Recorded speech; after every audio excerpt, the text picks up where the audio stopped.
Brought to you by Agilus Diagnostics. Health test की बात आती है तो मैं भरोसा करता हूँ India largest diagnostics company Agilus diagnostics. खुद को टेस्ट करते रहो। यंदाच्या विधानसभा निवडणुकीमध्ये एकनाथ शिंदे विरुद्ध उद्धव ठाकरे या बहुचर्चित लढाईमध्ये एकनाथ शिंदेच्या शिवसेनेनं बाजी मारलेली आहे। उद्धव ठाकरेंच्या अनेक उमेदवारांवरती किंवा अनेक जागांवरती एकनाथ शिंदे यांच्या शिवसेनेचे उमेदवार जिंकले। त्यामुळे यंदाच्या निवडणुकीच्या निकालामध्ये एकनाथ शिंदे हे किंग मेकर म्हणून समोर आले। परंतु तरी सुद्धा मुंबई असेल किंवा मराठवाडा असेल किंवा विदर्भ असेल किंवा कोकण असेल या अनेक प्रांतांमध्ये महाराष्ट्र नवनिर्माण सेनेच्या उमेदवारांमुळे एकनाथ शिंदेच्या शिवसेनेच्या उमेदवारांचा पराभव झाला। त्याच्यामध्ये काही भाजपचे देखील उमेदवार आहेत किंवा राष्ट्रवादी अजित पवार गटाचे देखील उमेदवार आहेत आणि दुसरीकडे राज ठाकरेंच्या उमेदवाराने घेतलेल्या मतांचा महाविकास आघाडीमध्ये प्रामुख्याने उद्धव ठाकरेंच्या शिवसेनेला फायदा झाल्याचं समोर आलेलं आहे। ही आकडेवारी सुद्धा आता समोर आलेली आहे आणि प्रामुख्याने 10 जागा अशा आहेत ज्या जागांवरती महाराष्ट्र नवनिर्माण सेनेच्या उमेदवाराने घेतलेल्या मतांचा महाविकास आघाडीला म्हणजे उद्धव ठाकरे यांच्या पक्षाला प्रामुख्याने फायदा झालेला आहे। त्या 10 जागा कोणत्या आहेत, तिथे कुणाला किती मतं पडली आणि मनसेला किती मतं पडली, मताधिक्य किती होतं, पराभव कुणाचा झाला, विजय कुणाचा झाला, हे सगळं समीकरण आपण व्यवस्थितपणे समजून घेणार आहोत।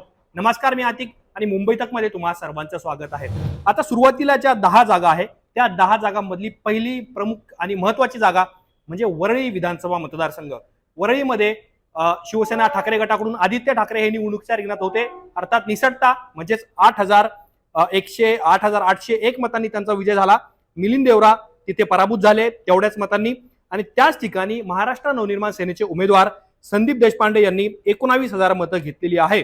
म्हणजे एकीकडे एकनाथ शिंदेचा उमेदवार 8,000 मतांनी पडतो आणि दुसरीकडे मनसेने मात्र 19,367 मतं या वरळी विधानसभा मतदारसंघातून घेतलेली आहे। दुसरा अत्यंत महत्त्वाचा मतदारसंघ, जितका वरळी महत्त्वाचा तितकाच किंबहुना त्यापेक्षा जास्त महत्त्वाचा या निवडणुकीमध्ये दादर माहीम विधानसभा मतदारसंघ होता।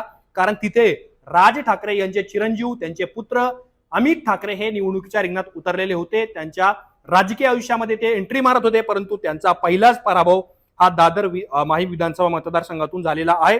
पण तरी सुद्धा एकनाथ शिंदे यांच्या शिवसेनेकडून सदा सरवणकर जे विद्यमान आमदार होते ते निवडणुकीच्या रिंगणात होते। त्यांचा महेश सावंत जे ठाकरे गटाचे उमेदवार होते त्यांनी तिथे त्यांचा पराभव केला।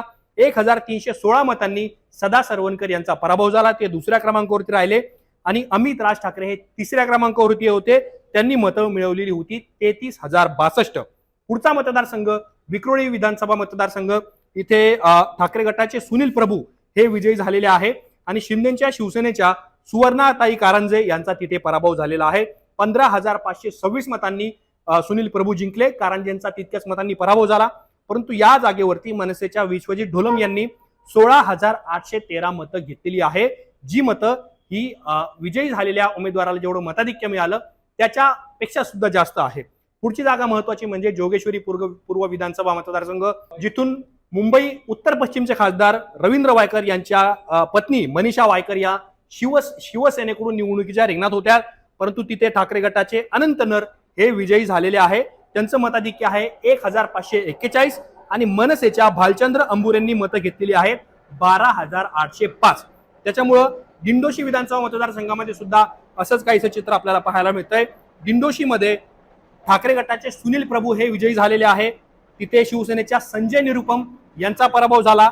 6,182 मतांनी संजय निरुपम तिथे पडले आणि मनसेच्या भास्कर परब यांनी 20,309 मतं ही दिंडोशी विधानसभा मतदारसंघातून घेतलेली आहे। पुढचा मतदारसंघ कलिना विधानसभा मतदारसंघामध्ये संजय पोतनीस हे विजयी झालेले आहे, तिथे भाजपच्या अमरजीत सिंग यांचा 5,008 मतांनी त्यांनी पराभव केला आणि त्याच जागेवरती महाराष्ट्र नवनिर्माण सेनेचे उमेदवार बाळकृष्ण हुतगींनी 6,062 मतं घेतलेली आहे, जी मताधिक्यापेक्षा सुद्धा काही प्रमाणात जास्त आहे। वांद्रे पूर्व विधानसभा मतदारसंघ अत्यंत चर्चेचा होता, कारण बाबा सिद्दीकी यांच्या निधनानंतर जिशान सिद्दीकी हे पहिल्यांदाच निवडणूक लढत होते। अजित पवारांच्या राष्ट्रवादीकडून ते निवडणुकीच्या रिंगणात होते।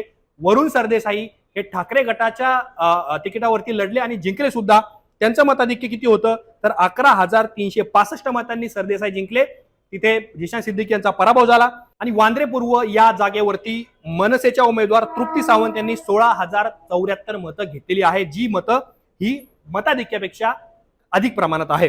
पुढचा मतदारसंघ वर्सोवा विधानसभा मतदारसंघ, जेथे ठाकरे गटाचे मशाल चिन्हावरती हरून खान हे विजय झालेले आहे आणि तिथं भाजपच्या भारती लवेकर यांचा 1600 मतांनी पराभव झाला आणि याच ठिकाणी मनसेच्या संजय देसाई यांनी 5037 मतं घेतली, म्हणजे 1600 मतांनी एकीकडे भाजपचा कॅन्डिडेट पडला आणि त्याच जागेवरती संजय देसाई यांनी 5000 पेक्षा जास्त मतं घेतलेली आहे. पुढचा विधानसभा मतदारसंघ गुहागर, जो कोकणातला अत्यंत महत्वाचा मतदारसंघ आहे. तिथे ठाकरे गटाचे भास्कर जाधव ज्येष्ठ नेते ते तिथून विजयी झाले. शिवसेनेचे राजेश बेंडाळ यांचा तिथे 2830 मतांनी पराभव झाला आणि याच जागेवरती मनसेच्या प्रमोद गांधी यांनी 6712 मतं घेतलेली आहे. अर्थात 2800 मतांचा तो पराभव आणि जवळपास 6500 पेक्षा अधिकची मतं ही मनसेचा कॅन्डिडेट तिथे घेतोय. वणी विधानसभा मतदारसंघ जिथे ठाकरे गटाचे संजय दरेकर हे विजय झाले, तिथे भाजपच्या संजय बोरकुडकर यांचा 15,560 मतांनी तिथे पराभव झाला आणि याच जागेवरती मनसेच्या राजू उंबरकर यांनी 21,977 मतं घेतलेली आहे. एकनाथ शिंदेच्या शिवसेनेकडून लोकसभा निवडणुकीनंतर असा दावा करण्यात आलेला होता की आम्हाला हिंदुत्ववादी मतं मिळाली, आम्हाला मराठी मतं मिळाली, आम्ही उद्धव ठाकरेंच्या पक्षाला डेंट देऊन 7 खासदार निवडून आणले. आताच्या निवडणुकीमध्ये सुद्धा एकनाथ शिंदे यांच्या आमदारांचा आकडा हा 50-52च्या सुद्धा वर गेलेला आहे. परंतु तरी सुद्धा त्यांनी ठाकरे गटाला डेंट दिलेला असला तरी सुद्धा राज ठाकरेंच्या मनसेने मात्र एकनाथ शिंदे यांच्या शिवसेनेला अनेक जागांवरती डेंट दिलेला आहे, धक्का दिलेला आहे. केवळ एकनाथ शिंदे यांच्याच पक्षाला नाही तर भाजपला आणि अजित पवारांच्या राष्ट्रवादीला सुद्धा मनसेच्या उमेदवारांचा धक्का आपल्याला झाल्याचं पाहायला मिळतंय. या 10 जागांबद्दलच्या राजकारणाबद्दल आणि मनसेने ज्या जागांवरती जी मतं घेतली किंवा मनसेचे उमेदवार अनेक ठिकाणी 2 किंवा 3 क्रमांकावरती होते, यामुळं खरंच एकनाथ शिंदे यांना धक्का बसला का आणि यानंतरच्या राजकारणाबद्दल ही लढत कशी पुढे जाईल याबद्दल तुम्हाला काय वाटतं हे आम्हाला कमेंट बॉक्समध्ये नक्की कळवा. असेच माहितीपूर्ण व्हिडिओ पाहण्यासाठी मुंबई तकच्या YouTube चॅनलला सबस्क्राईब करायला विसरू नका.